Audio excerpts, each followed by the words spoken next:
चारों तरफ आग लगी हुई थी, बाहर निकलने का कोई रास्ता नहीं था। हर कोई यहाँ वहाँ भाग रहा था। केविन बच्चों की एक बस को इस आग में से निकालने की कोशिश कर रहा है। अब क्या वो इस मकसद में कामयाब हो पाएगा, ये जानने के लिए बढ़ते हैं कहानी की तरफ। तो ये फिल्म नवंबर 2018 से शुरू होती है। हम केविन को देखते हैं जो कहानी का मेन कैरेक्टर है और वो एक ड्राइवर होता है। हर रोज की तरह उसका दिन नॉर्मल था। वो स्कूल में बस ड्राइवर का काम किया करता था, जिसमें उसे बहुत ही कम सैलरी मिलती थी, जिससे उसका गुजारा कर पाना भी बहुत ज्यादा मुश्किल था। केविन के घर में उसकी माँ और एक बेटा है जो केविन का कहना नहीं मानता। केविन उसे लाख समझाता है कि तुम स्कूल में चले जाया करो, लेकिन वो बात सुनता ही नहीं। केविन को समझ में नहीं आता कि मैं अपने बेटे के साथ करूँ तो क्या करूँ। उसके पास एक डॉग भी है। उसे पता चलता है कि डॉग भी बीमार हो चुका है, जिसे वो हॉस्पिटल लेकर जाता है। उसने सोचा कि जब मुसीबत आती है तो वो चारों तरफ से ही आने लगती है। इंसान बुरी तरह फंस जाता है, लेकिन फिर भी वो हिम्मत नहीं हार रहा था। अगले दिन फिर से वो स्कूल जाता है, जहाँ वो बस में बच्चों को बिठाता है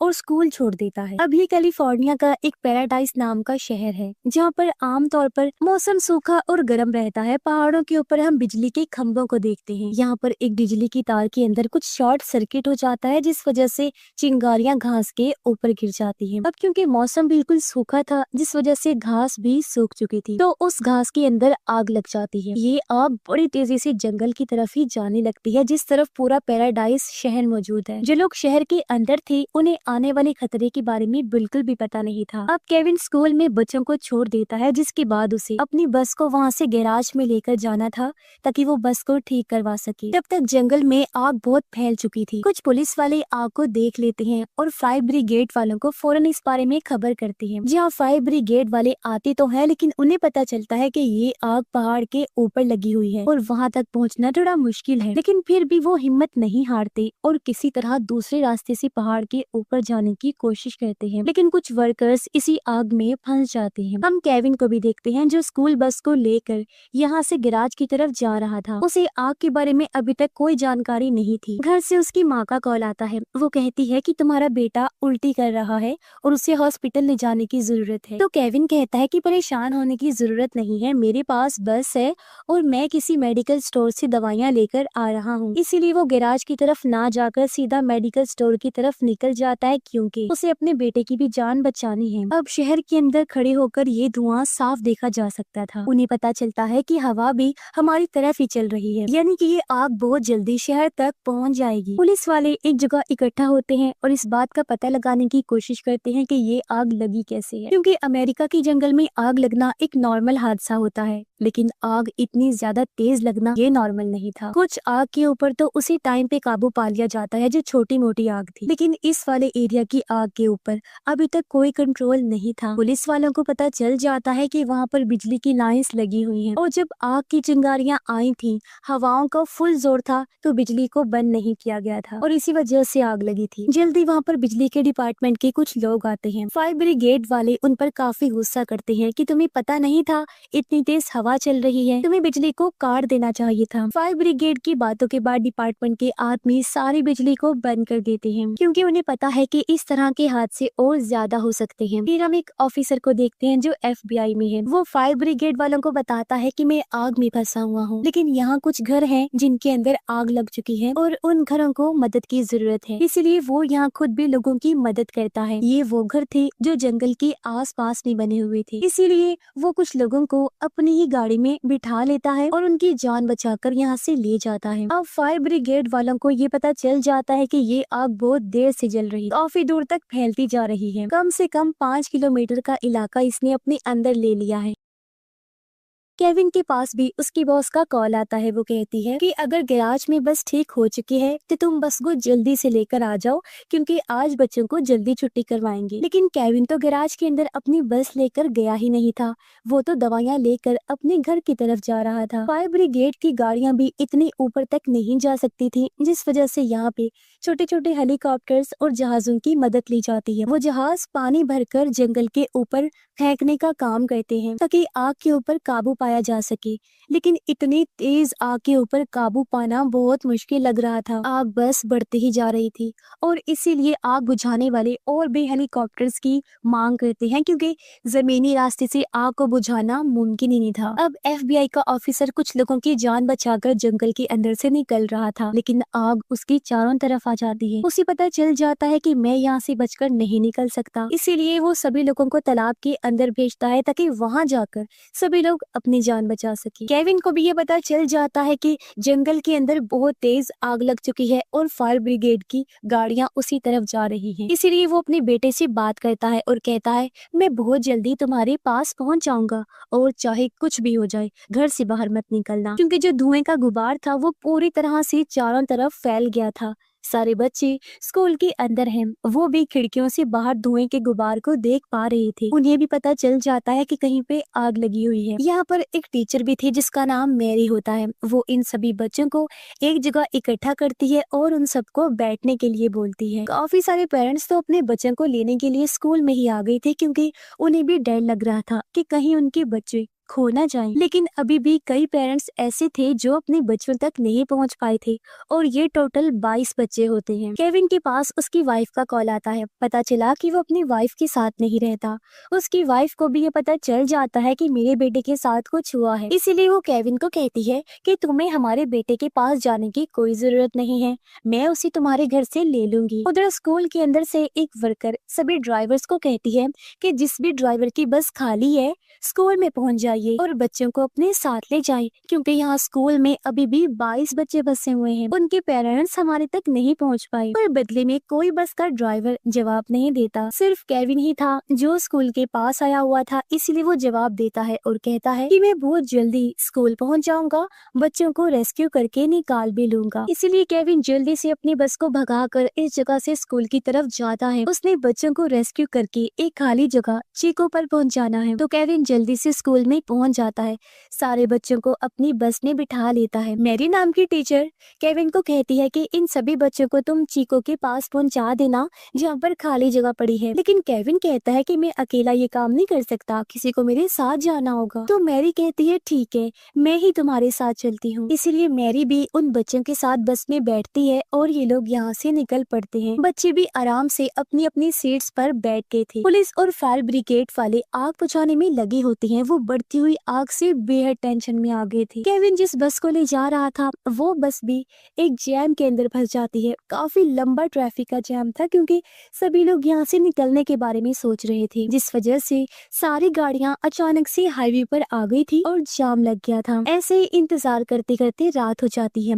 केविन को पता चल जाता है कि यहाँ से निकलने का कोई रास्ता नहीं है। फिर भी वो किसी तरह करके मैरी को सीट पर बिठाता है और कहता है कि मैं रास्ता खाली करवाने की कोशिश करूंगा, तब तुम धीरे धीरे करके बस को पीछे पीछे लेकर आना। तब मैरी ऐसा ही करती है। केविन सामने से गाड़ियां हटाने लगा, ये कहकर कि मेरे पास बच्चे हैं तो प्लीज हमें निकलने दो। कुछ लोग रास्ता छोड़ देते हैं। काफी कोशिश करने के बाद केविन की बस यहाँ से निकलने में कामयाब हो जाती है और इस तरह से केविन बस को आगे बढ़ाता हुआ एक जगह पर पहुंच जाता है। वो देखता है कि यहाँ तो बहुत तेज आग है, सारे घर जल रहे हैं। मैरी भी कहती है कि हमें यहाँ पर नहीं रुकना चाहिए, हमें इन बच्चों को उसी जगह ले जाना होगा जहाँ पर हमें कहा गया था। केविन अब यहाँ से भी आगे बढ़ता है। चारों तरफ बस आग की लपटें थी और धुएं की वजह से अंधेरा होने लगा था। आग की गर्मी की वजह से बहुत सारे बच्चे डर गए थे, लेकिन मैरी किसी तरह इन बच्चों को संभालने की पूरी कोशिश कर रही थी। अब जहाँ चीको नाम की कैंप साइट थी वहाँ पर कुछ टेंट्स लगा दिए गए थे। जितने भी जख्मी लोग थे वहाँ पर आ रहे थे। सारी बसेस को भी यहीं पर आने के लिए कहा गया था, लेकिन अभी तक एक बस नहीं आई थी और वो थी केविन वाली, जिस वजह से बस के अंदर जितने भी बच्चे थे उन सबके पेरेंट्स यहाँ पर बहुत ज्यादा परेशान हो जाते हैं। उधर केविन जहाँ बस चला रहा था वहाँ सामने कुछ भी दिखाई नहीं दे रहा था, लेकिन केविन बस को बस अंदाजे से चला रहा था। सभी बच्चे पसीने में तर हो चुके थे और पानी के लिए पुकार रहे थे, लेकिन आसपास पानी मिलना बहुत मुश्किल था। इसलिए केविन गाड़ी को उस जगह रोक देता है जहाँ पर आग थोड़ी कम लगी हुई थी। मैरी कहती है कि मैं आसपास के घरों में पानी देखने के लिए जाती हूँ, इसीलिए वो एक घर में जाती है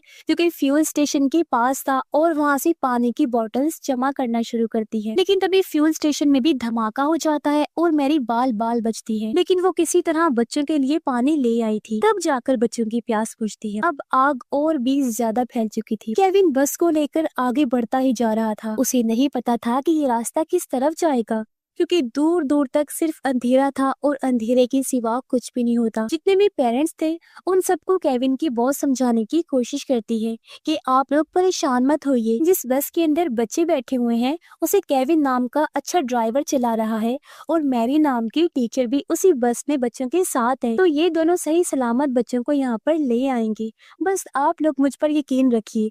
पुलिस और बाकी लोगों को अपना काम करने दीजिए। केविन जब आगे बढ़ रहा था तो उसे कुछ लोग दिखाई देते हैं जो भाग रहे थे। वो लोग केविन को बोलते हैं कि आगे बस को मत ले जाना, क्योंकि आगे जाने का कोई रास्ता नहीं है, तुम भी पैदल ही भागने लगो। लेकिन केविन के पास 22 बच्चे हैं, वो उन बच्चों को छोड़कर पैदल नहीं भाग सकता। इसीलिए वो मैरी को बोलता है कि तुम बस में बैठी रहो, मैं रास्ता देखने की कोशिश करता हूँ। तो वो रास्ता देखने के लिए दूसरी तरफ जाता है तो पता चलता है कि यहाँ से बाहर निकलने का कोई रास्ता नहीं है। चारों तरफ बस आग ही आग है, यानी कि आगे भी आगे और पीछे भी है। इसीलिए वो फैसला करता है कि बस को कुछ देर यही रोक कर रखना होगा, जब तक आग थोड़ी बहुत शांत नहीं हो जाती या हवा की रफ्तार धीमी नहीं हो जाती। सारे बच्चे रो रहे थे। मैरी उन्हें शांत करवाने की कोशिश कर रही थी। वो मैरी को कहता है कि मेरे पास एक आइडिया है, मेरी जो टी शर्ट है उसे फाड़ कर बच्चों के मुंह पर लगा दो ताकि बच्चों के अंदर जहरीली गैस ना जाए। तो वो ऐसा ही करती है। केविन अपने टी शर्ट के छोटे छोटे टुकड़े करता है, उन्हें पानी में भिगो कर बच्चों को नाक पर रखने के लिए देता है ताकि वो बच सके। पुलिस वालों की हिम्मत भी अब जवाब देने लगती है। उन्हें पता चल जाता है कि इतनी बड़ी आग पर काबू पाया नहीं जा सकता, क्योंकि ये आग सिर्फ छोटे से एरिया में नहीं बल्कि बहुत बड़े इलाके में फैल चुकी थी। ना तो इसे हेलीकॉप्टर या जेट की मदद से बुझाया जा सकता है और ना ही फायर ब्रिगेड की गाड़ियों से। इसलिए वो फैसला करते हैं कि हमें सिर्फ एक ही चीज पर फोकस करना होगा, वो है लोगों की जान बचाना। फायर ब्रिगेड के जो बड़े ऑफिसर्स होते हैं वो मीडिया के सामने भी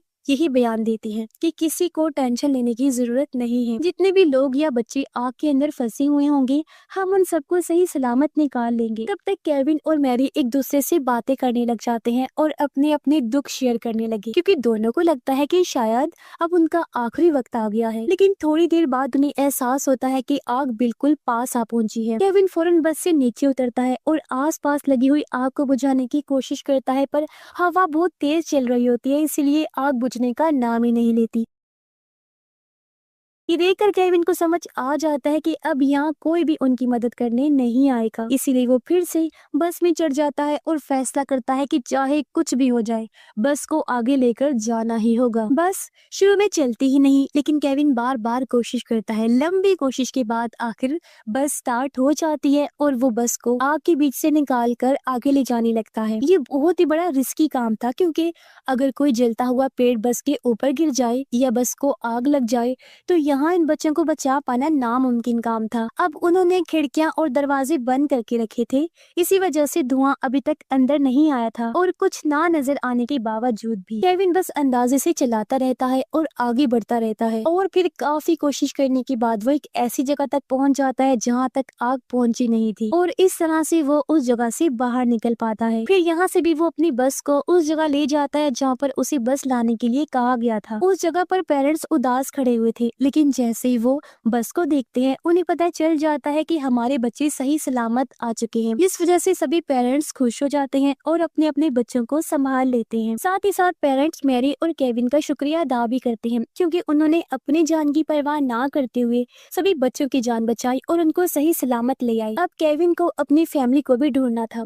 वो यहाँ के कैंप के अंदर अपनी फैमिली को ढूंढने के लिए जाता है, जहाँ उसे अपनी माँ नजर आती है। वो अपनी माँ को देखकर बहुत खुश होता है और पूछता है कि मेरा बेटा कहाँ पर है। उसकी माँ कहती है कि तुम्हारे बेटे को तुम्हारी वाइफ अपने साथ ले गई है। और अब इस आग वाले हादसे के कुछ दिन के बाद का टाइम दिखाया गया, जहाँ फाइनली किसी तरह आग को बुझा दिया गया। लेकिन आग बुझ जाने के बावजूद भी आग ने अपने निशान पीछे छोड़ दिए होते हैं। केविन अपने जले हुए घर के पास जाता है और यहाँ पर अपनी फैमिली की फोटो देखने लग जाता है। उसे इस बात का दुख भी हो रहा था कि मेरे साथ साथ सब लोगों के घर जल के राख हो गए हैं। तभी यहाँ पर एक गाड़ी आती है जिसकी तरफ केविन देखने लगता लगता है। गाड़ी के अंदर से उसकी वाइफ और बेटा बाहर निकलते हैं। उनका बेटा केविन से मिला और दोनों बाप बेटा सही सलामत है, इस वजह से बहुत खुश होते हैं। केविन की वाइफ को भी अपनी गलती का एहसास था और ये लोग फिर से एक साथ रहने का फैसला करते हैं, क्योंकि इतने बड़े हादसे से वो लोग गुजरे थे, उन्हें काफी मुश्किल का सामना करना पड़ा था, जिस वजह से उनको फैमिली की अहमियत और एक साथ रहना कितना अच्छा होता है ये समझ आ गई थी। और इसी के साथ ही इस फिल्म की कहानी भी यहीं पर खत्म हो जाती है।